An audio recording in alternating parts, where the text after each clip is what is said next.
Storing and managing data efficiently is a key aspect of programming, and in JavaScript, you have several powerful options at your disposal.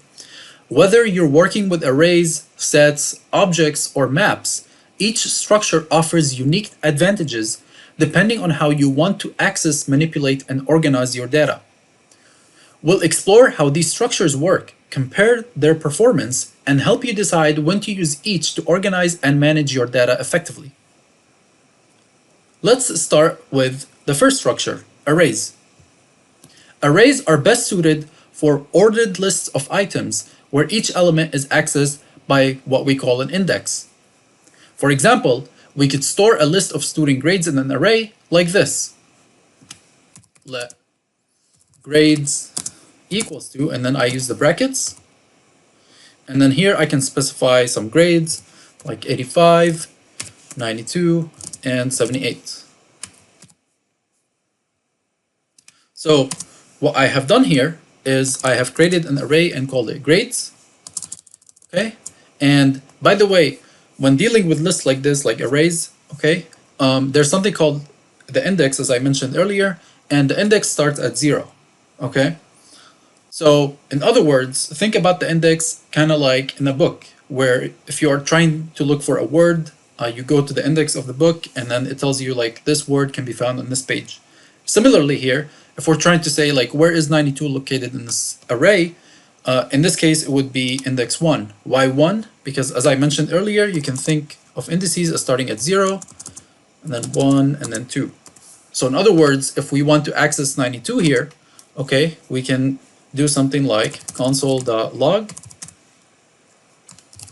and then we pass in the array here, okay, and then we index it by saying, let's say 1.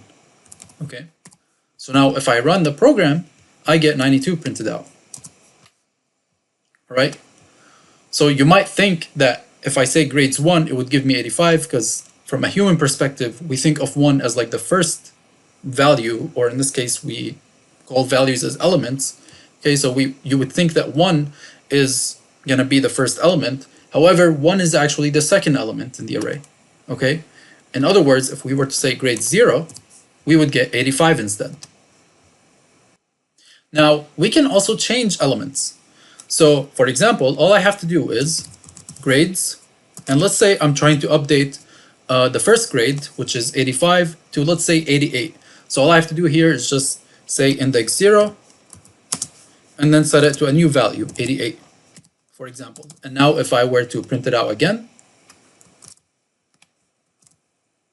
okay, and let's just comment this one out so we can see the change, and we get 88 now. So now 85 is no longer there, now it's 88.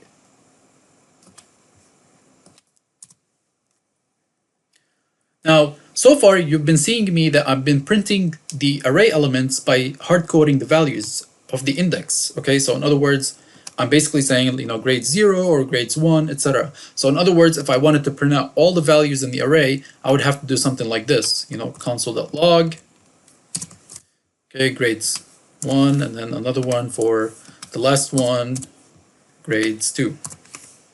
However, this is not ideal, because what if you have like 100 elements? What if you have like 1,000 elements in the array? You know, 1,000 values. Are you really gonna be doing console.log 1,000 times? That's not really ideal, right? So we can loop through the array as follows. Specify the array name, grades, and then we can use a loop like for each,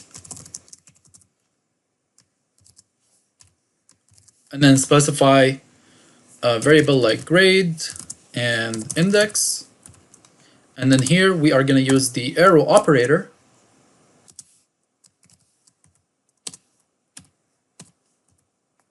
And inside the loop, we're going to output console.log. Okay, grade, index plus 1.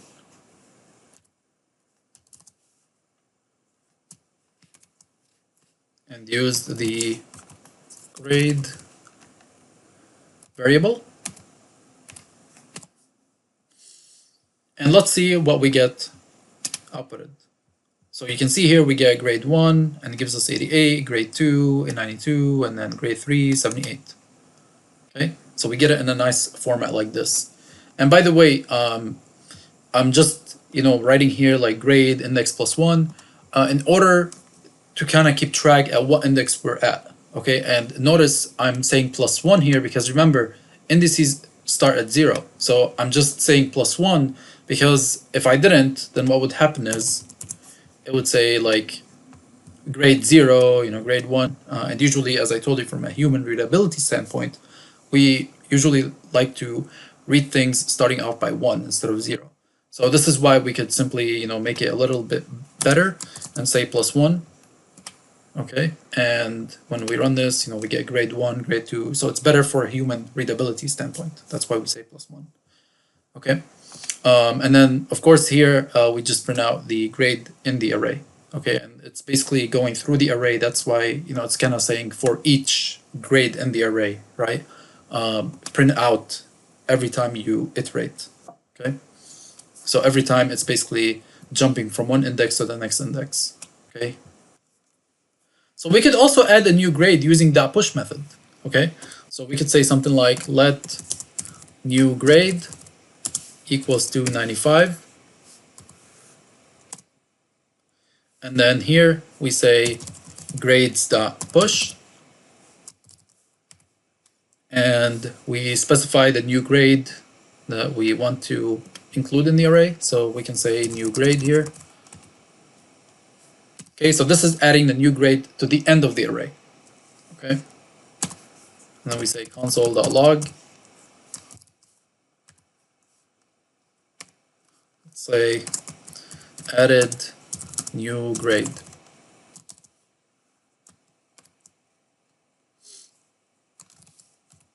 Okay, and then we can specify what the new grade was.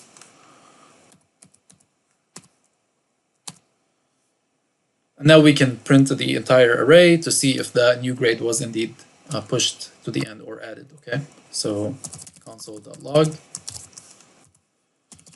grades, and let's run this. Okay, all right, so added new grade, and here we see 88, 92, 78, and you can see the new grade is 95 that was added to the end of the array. Okay, so that's what that push does. Now, there's something called a filter method, and we can use the filter method to create a new array containing all elements from the original array that pass a specific test. So this is provided by a callback function. Okay, in other words, what we can do is we can filter out elements that do not meet a criteria defined in the callback. Okay, so let's try this out. Okay, so I'm going to say let passing grades equals to grades dot filter. And then here we can say grade, use the arrow operator, and then grade is greater than or equals to 80.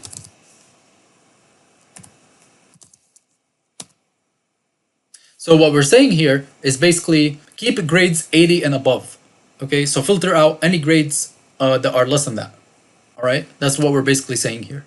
Okay, so let's actually print out and see if that's what's happening. Console.log.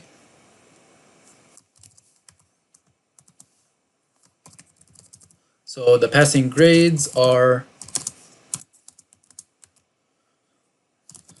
passing grades. So let's run the program and verify that the filter is actually filtering out the grades that are non-passing grades. In this case, the grades that are less than 80. And indeed, we see that 78 was not included in the passing grades output. Okay, that's because 78 is less than 80, right? So then what happened is we only got the grades that are above 80. Okay, if we did include 80, so let's say I changed 92 to 80, for example, we would also get 80 printed out. That's because we also included it, right? And we included it by saying greater than or equals to. Okay, so at least 80 and above.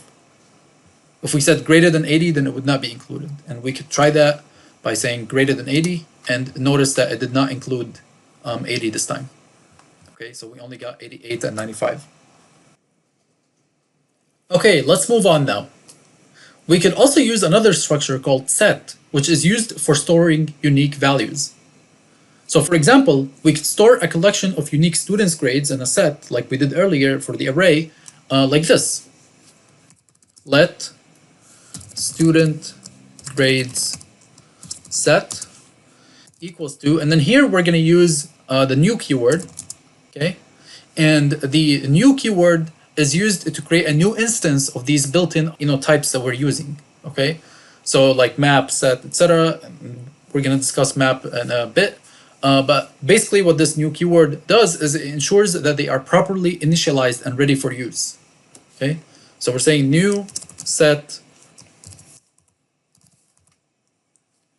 and again, let's say 85, 92, and 78 as the grades. Now, how do we access the set? Okay, so unlike the arrays, the way we access the set is as follows. So we could say console.log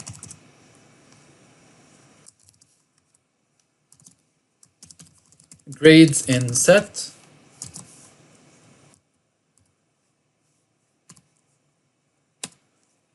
and then here we could say student grade set, and we can use a loop like for each again, and we can say grade, okay, and use the arrow operator.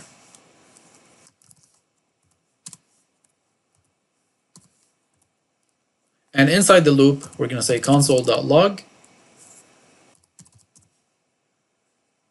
and print out the grade. Okay, so let's run the program.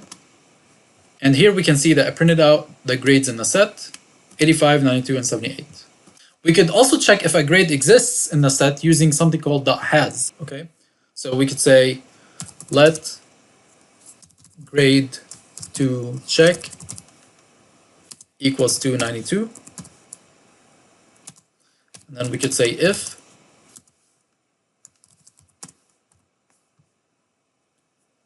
student grades set dot has, so grade to check.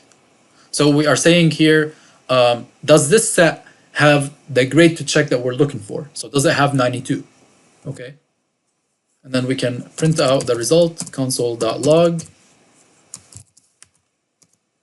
Okay. And we can say something like grade to check is in the set indeed. Okay, something like that. Now, if it wasn't in the set, we can say else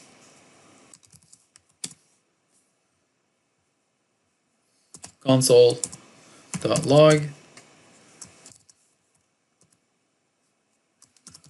grade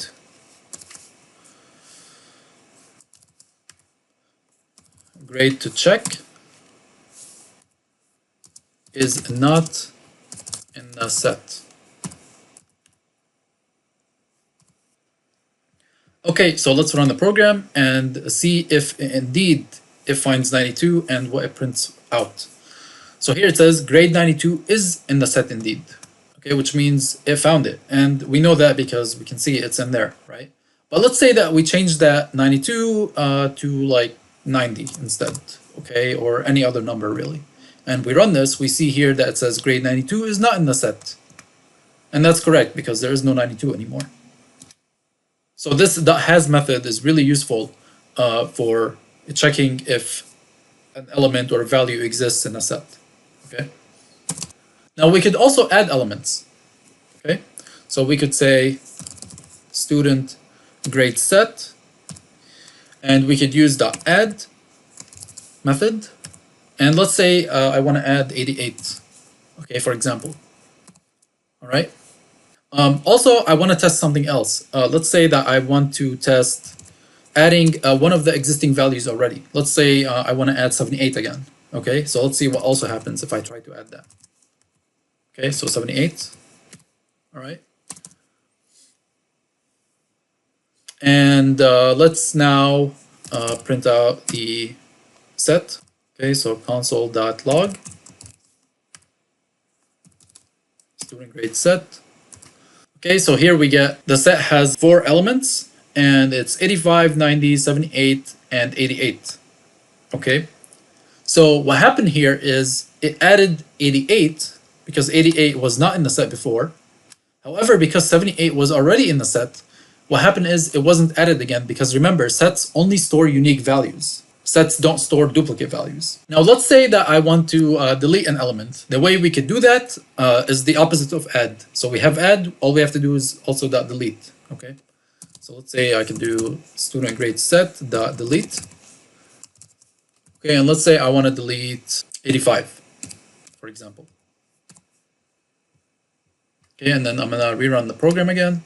And here we can see that the set decreased 1 value, and now we have only 90, 78, and 88. So 85 is no longer in the set. Let's actually loop through the set so we can print out all the grades after the modifications that we've done. So console.log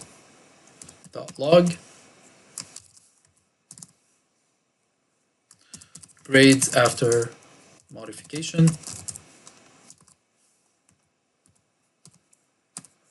for let grade of, so here I'm just using a for off loop. Okay, and then student grade set console.log and we print out a grade. Let's rerun the program. So the grades after modification 90, 78, and 88. By the way, there's something called the spread operator. Okay, and it basically looks like this, right? Like dot dot dot. And in JavaScript, this is a powerful tool for working with arrays, sets, and other iterable data structures. Iterables are those that can be used with iteration tools like for, off, loop, for example, or spread syntax. Okay. Common iterables include arrays, strings, sets, and more. By the way, objects, like plain objects, which we'll discuss shortly, are not iterable by default. But we can iterate over their keys, values, or entries using methods like object.keys, object.values, or object.entries. Also, the spread operator for objects was introduced in ES 2018 or ES9. Therefore, we can't really work with versions less than that. Also, although maps, which will also be discussed shortly, are considered iterables, as I mentioned earlier, the spread operator can only be used by converting maps to arrays and vice versa. So the spread operator allows you to expand elements from arrays or sets, copy them, or convert them into arrays. Okay, so we can easily convert a set to an array using the spread operator. And the way we could do that is we could say let grades array, for example, equals to dot dot dot, and then student grade set. That's all. And now if we were to print this out, console.log grades array. Okay, what will happen is we will get the set converted to an array. And you can see that. We could also use the spread operator to create a copy of a set or array. Okay, so the way we could do that is, for example, we could say let copied set equals to, and then I'm going to use the new operator and say set, and then dot dot dot, student grade set, and then let's print out the copied set.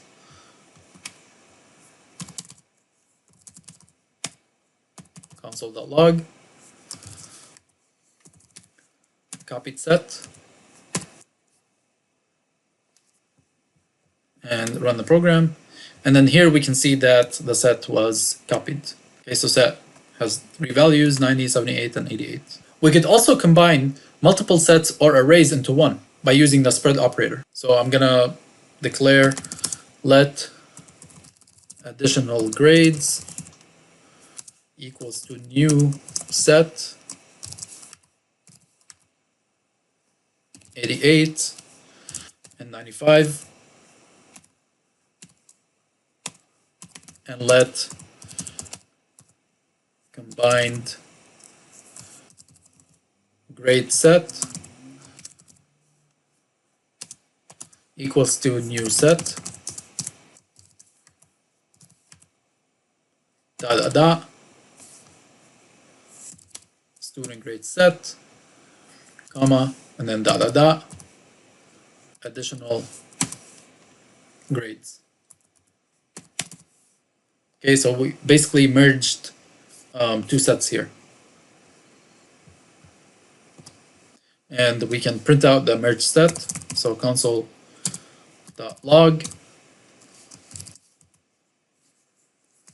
combined grade set. So let's see what this one gives us. Run. So the combined set gives us 90, 78, 88, and 95. Okay, so basically we combined this set with the set that we had here. So in a nutshell, the spread operator can be used to expand elements from a set or array, can be used to convert sets into arrays, and it can be used to copy or merge sets and arrays. It's a concise and efficient way to manipulate sets, arrays, and other iterables in JavaScript. Let's move on to objects. Objects are ideal for storing data as key value pairs where the keys are strings or symbols. For example, we can create an object representing a student's grades in different subjects like follows. Let student grades equals to, and then in here, in the object, we're going to say math as the key, and then the value would be, let's say, the grade, like 85, and then comma, and then we can have another subject like science, okay, and then colon, 92 as the grade, okay, and then comma. We can have another subject like history, okay, colon, and then 78, right? No comma, because this is the last item in the object. So in order for us to access the elements in the object, we could do it as follows. Console.log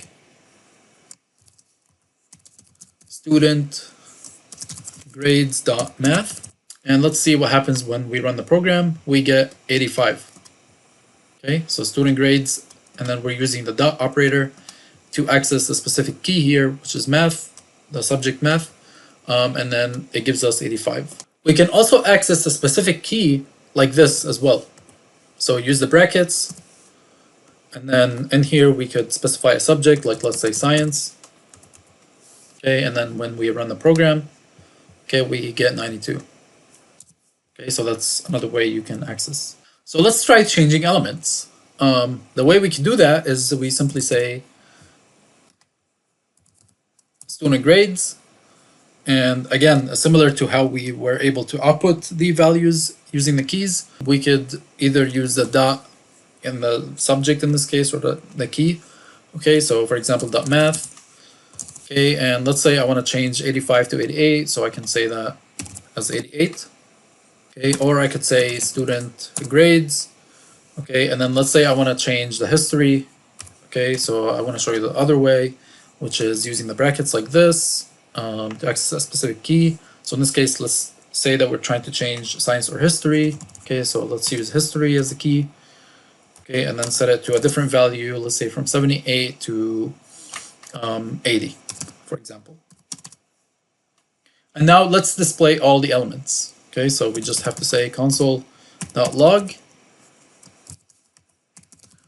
student grades, and if we run the program, okay, we get all the elements printed out in the object along with their subjects or keys. So we could loop through the object using a loop, like let's say a for in loop, for let subject in student grades console.log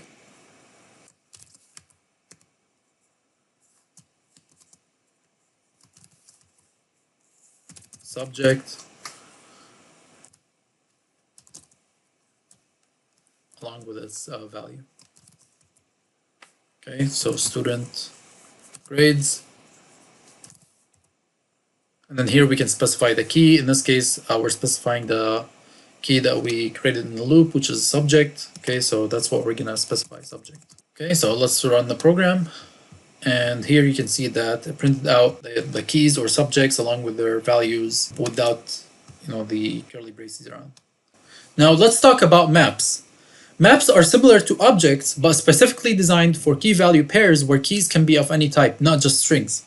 They provide better performance for frequent addition or removal of key value pairs. The way you can declare a map is like this.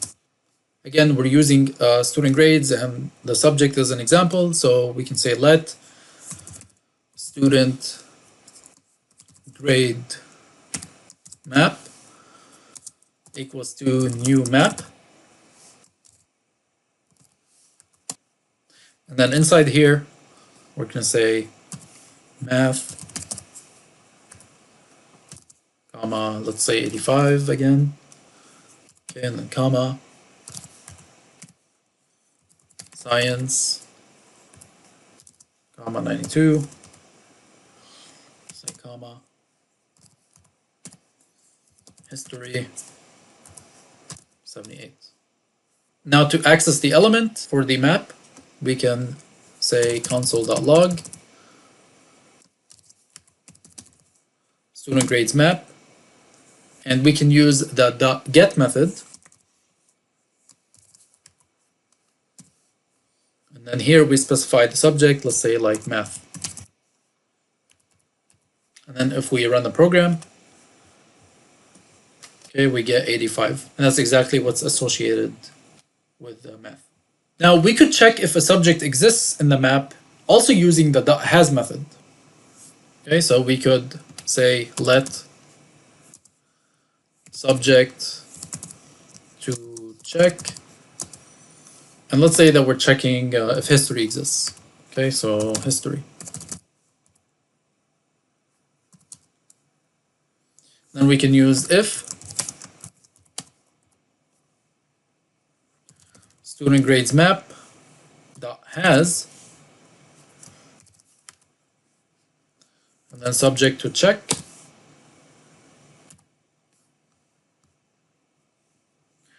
And then we can print out the result, console.log, say subject,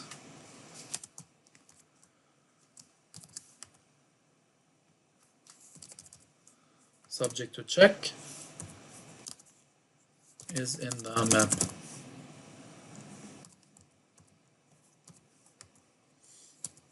Else, console.log, subject, subject to check is not in the map. Okay, so let's run the program. And we see here subject history is in the map. Let me try checking if, let's say, astronomy is in the map. Now we know it's not in the map, but let's see if the conditional statement with the .has method is logically checking. So subject astronomy is not in the map. So we can see with the .has method, we could use that to check if key exists or not. Now we could also change elements in the map. So we could say student grades map .set. Okay, and let's say I want to change the math, okay, to 88 from 85. Okay, and now display all the elements again. So console.log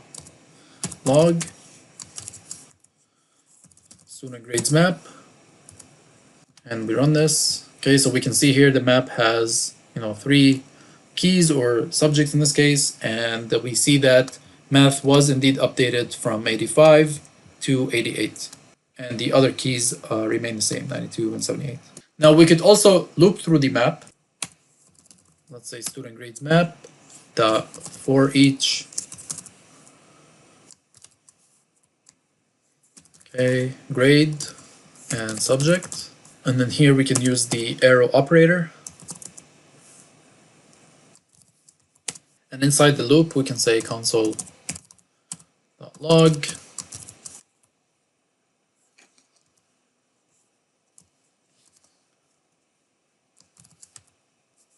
subject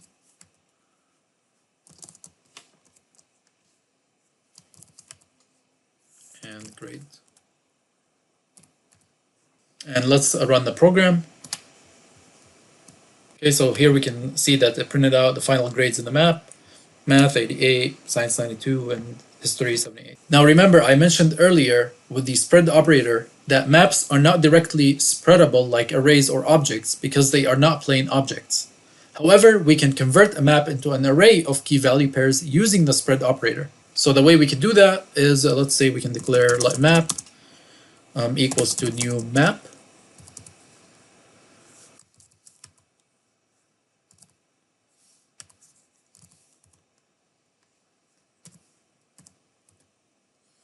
Okay, so A1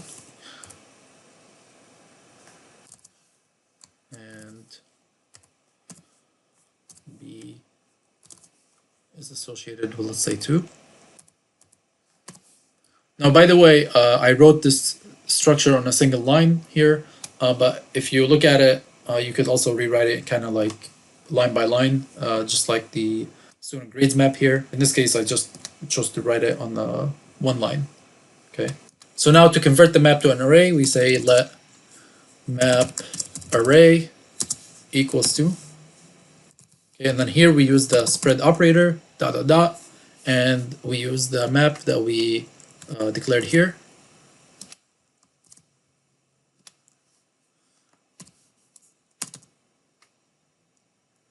Okay, and then if we want to convert the array back to the map, the way we do it is let copied map equals to new map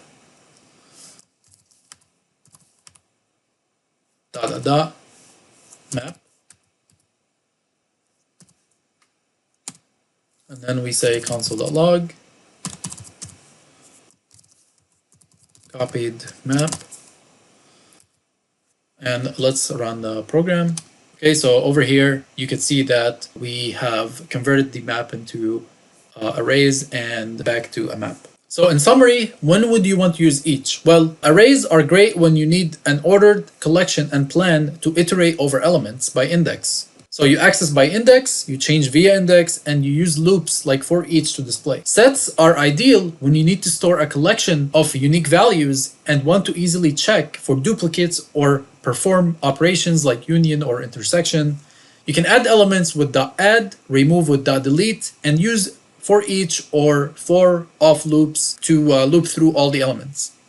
Since sets only store unique values, duplicates are automatically ignored, as we saw. Objects are handy for structured data where you naturally think of data as a collection of named properties like a student's profile.